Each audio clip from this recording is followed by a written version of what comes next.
सेना विभाग प्रमुख अमोल पाटील ह्यांच्या सहकार्याने मी इथलं जे काही आहे ते त्यांच्या कानावर घालते. स्वच्छता म्हणा किंवा जिमचं हे आमचं योगा सेंटरचं जे काही काम असेल ते मी त्यांच्या कानावर घालून त्यांच्याकडनं करून घेते. ते मला चांगल्या प्रकारे सहकार्य करतात. पण इथे दारूच्या बाटल्या वगैरे आम्हाला नेहमी दिसतात. तो प्रकार झाला नाही पाहिजे.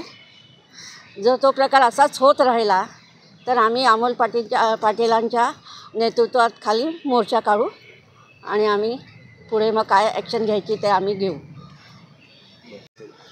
आता इकडचा जो उद्यान सांभाळणारा कॉन्ट्रॅक्टर आहे कैलास बाबडे म्हणून, त्यांच्याशी बोलणं केलेलं आहे. त्यांचा माणूस इथे एक माळी काम करतो. त्याचं म्हणणं आहे की मेन गेट नसल्यामुळे हे सगळे प्रकार घडतात, पण त्याला आळा बसायला पाहिजे. तर आता अधीक्षक साहेब आहेत, त्यांच्याशी बोलून मी या गोष्टीवर कसा त्वरित आळा बसेल याच्याकडे आमचा पाठपुरावा असणार.